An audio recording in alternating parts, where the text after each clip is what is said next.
My name is Natalie Harper, and until one Wednesday night, I was quietly spending nearly $9,000 every month supporting people who had already decided I wasn't family. At 10:38 p.m., my phone buzzed while I sat at my kitchen table finishing reports from work. A message appeared in the family group chat. "We've all agreed you're no longer part of this family. Don't come to future gatherings." The message came from my mother, Evelyn Harper. I stared at the screen, convinced it had to be some kind of joke. Within seconds, my older brother, Brandon, reacted with a thumbs-up emoji. My younger sister, Sophie, read the message and remained silent. Nobody corrected it. Nobody defended me. 3 minutes later, I was removed from the group. I didn't argue. I didn't beg. Before they blocked me, I sent only 4 words. "Thanks for confirming that." Then I opened a spreadsheet I had maintained for 4 years. Every payment was listed there. Mom's mortgage, Brandon's truck loan, Sophie's college tuition, insurance premiums, phone plans, credit card balances, emergency loans. At the bottom sat a number that made my stomach turn 8,746 every month. That was how much money left my account to keep their lives running. Whenever I questioned their spending, they called me controlling. Whenever bills arrived, they called me dependable. That night, I finally understood my place in the family. I wasn't a daughter. I wasn't a sister. I was an ATM. Just after midnight, I canceled the final automatic transfer. 7 minutes later, my phone exploded. Calls from Mom, calls from Brandon, unknown numbers. Angry texts demanding explanations. By sunrise, I had more than 40 missed calls. For years, I had ignored every warning sign. After Dad died, I agreed to help Mom with the mortgage for 6 months. 6 months became a year. Then Brandon needed a truck for his landscaping business. Then Sophie needed tuition. Then the roof needed repairs. Then taxes increased. There was always another emergency, always another reason I couldn't say no. I worked as a wildfire risk analyst in Sacramento. The salary was good, but every raise simply created bigger expectations. The clearest warning came on my 30th birthday. Mom promised a family dinner. After a 14-hour shift, I drove to her house expecting a celebration. Instead, Brandon was hosting a party for his new truck, the same truck I was helping pay for. His friends filled the backyard while music blasted through speakers. Nobody remembered my birthday. 10 minutes after handing me a frozen grocery store cupcake, Mom laughed and asked if I could also cover Brandon's insurance payment. That should have been the day I walked away. Instead, I opened my banking app and paid. Now, years later, sitting alone at my kitchen table, I finally began canceling everything. At 1:12 a.m., the last payment cancellation was confirmed. I removed every authorized user from my accounts, changed passwords, locked my credit, and sent one final email. Effective immediately, I will no longer pay expenses for a household that has formally excluded me. Future financial obligations are your responsibility. The phone rang before I could close my laptop. It was Brandon. For once, he didn't pretend to care about my feelings. "Put the payments back right now," he demanded. "You're destroying this family because your feelings got hurt." His words erased every remaining doubt. They genuinely believed they were entitled to my money. The next morning, Brandon showed up outside my apartment building. The lobby attendant called upstairs. "There's a man down here claiming he's your brother." "Don't let him in," I replied. A few minutes later, Brandon texted me a photo of himself standing beside my car. "We can talk privately, or I can visit your office." I immediately forwarded the message to building security. Then I went to work. By 8 o'clock, Mom had sent 22 emails. The first called me selfish. The second called me unstable. The third claimed Dad would be ashamed of me.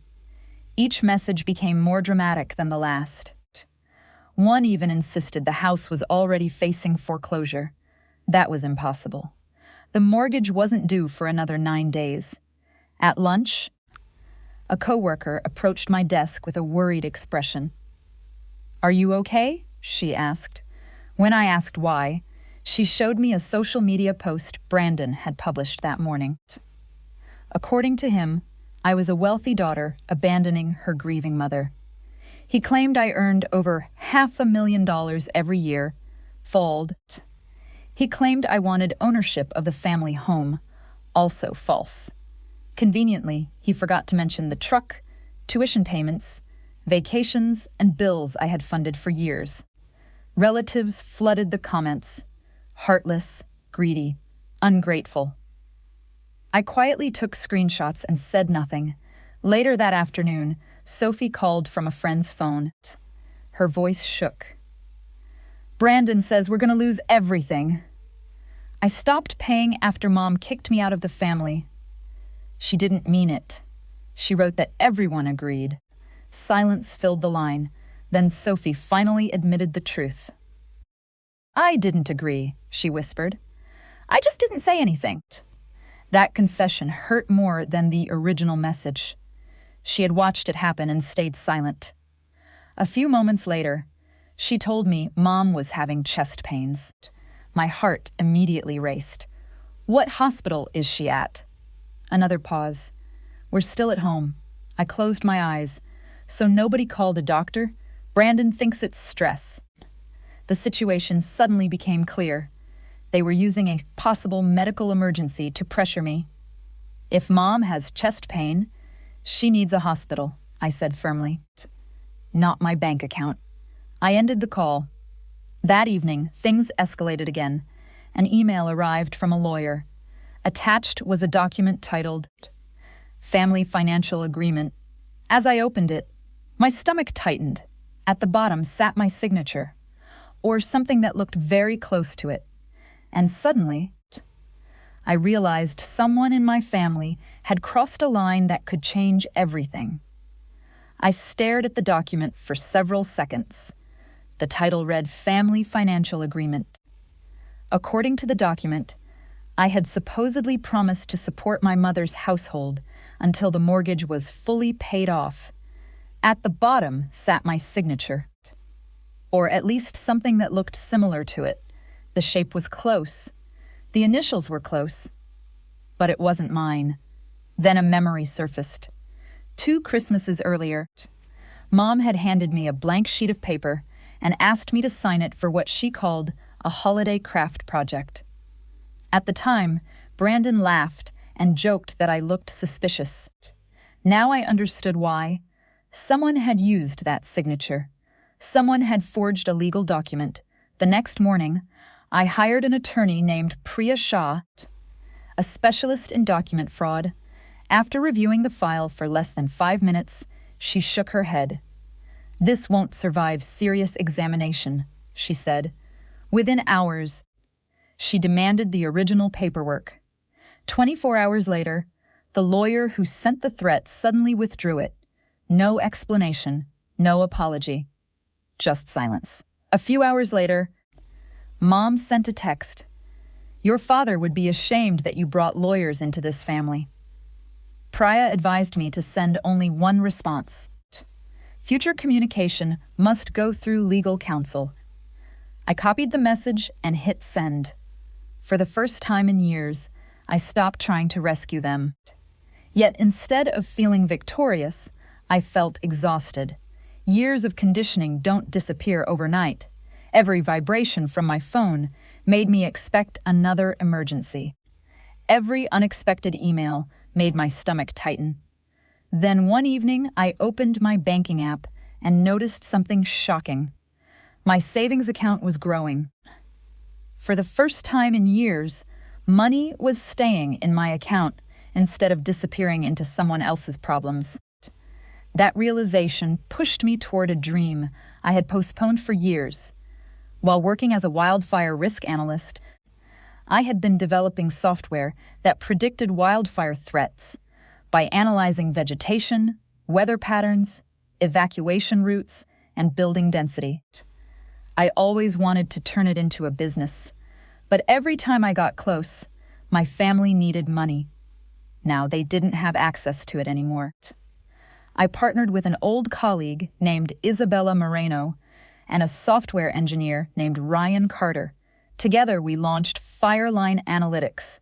The work was exhausting.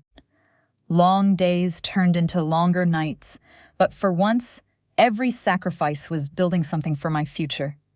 6 weeks later, a county government agreed to test our system. The pilot project identified several neighborhoods that officials had underestimated. Inspectors verified our findings. Safety improvements were implemented. For the first time, my idea was helping real people. After the successful presentation, Isabella posted a celebratory photo online. I proudly shared it. That turned out to be a mistake, because within hours, Brandon saw the post, and his reaction would start a public war that threatened everything I had worked to build. Within hours of seeing my post about Fireline Analytics, Brandon launched another attack online. Funny how Natalie suddenly has money for a business after abandoning her own mother, he wrote. Mom quickly joined the conversation. Success means nothing without loyalty. Several relatives added their own comments. For days, accusations flooded social media. Then anonymous accounts began posting negative reviews about Fireline. The comments accused me of fraud, dishonesty, and exploiting public contracts. Ryan investigated the activity. Every fake review appeared shortly after Brandon viewed our updates. We couldn't prove he was responsible, but the pattern was impossible to ignore. Meanwhile, reality finally caught up with my family. Brandon missed truck payments. Mom fell behind on the mortgage. Sophie's tuition remained unpaid. Instead of cutting expenses, they turned on one another. A few weeks later, Sophie emailed me. She apologized for staying silent when Mom removed me from the family. For a moment, I thought she genuinely wanted to repair our relationship. Then she spent 3 paragraphs explaining why I should continue paying her tuition. I replied with one sentence. Paying your own bills isn't punishment.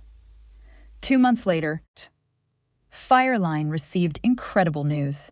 We won a regional wildfire assessment contract worth more than $500,000. The announcement became public. 3 days later, Mom called from a new number. I let it go to voicemail. Her tone was suddenly warm and gentle. Families say things when emotions run high. Maybe it's time to move forward. There was no apology, no accountability, no acknowledgement of the forged document. Only one thing had changed. She believed I had money again.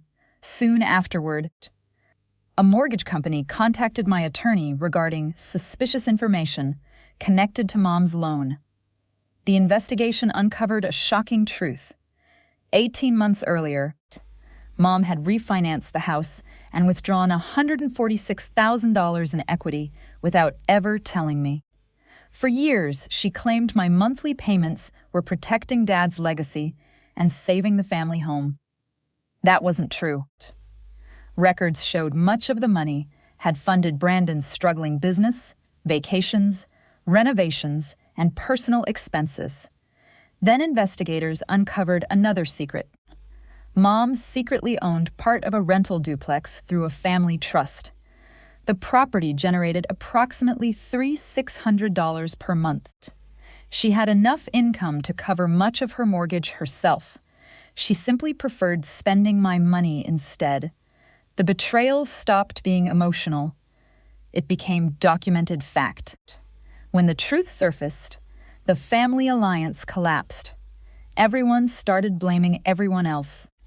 Screenshots emerged showing Brandon referring to me as the Family Investment Fund. One message read, "She'll complain, then she'll pay." Mom had responded with a laughing emoji. Months later, Brandon publicly confronted me during a county presentation. He accused me of financially abusing Mom. This time, however, I came prepared. I presented documentation showing the forged agreement, the withdrawn legal threats, and the ongoing harassment. Officials reviewed the evidence. Brandon had none. Security escorted him out. Within a year, his business collapsed. His truck was repossessed, and Mom's house entered foreclosure. Not because I stopped one payment, but because years of deception finally met reality. Today, Fireline Analytics operates across multiple states. I own my own home.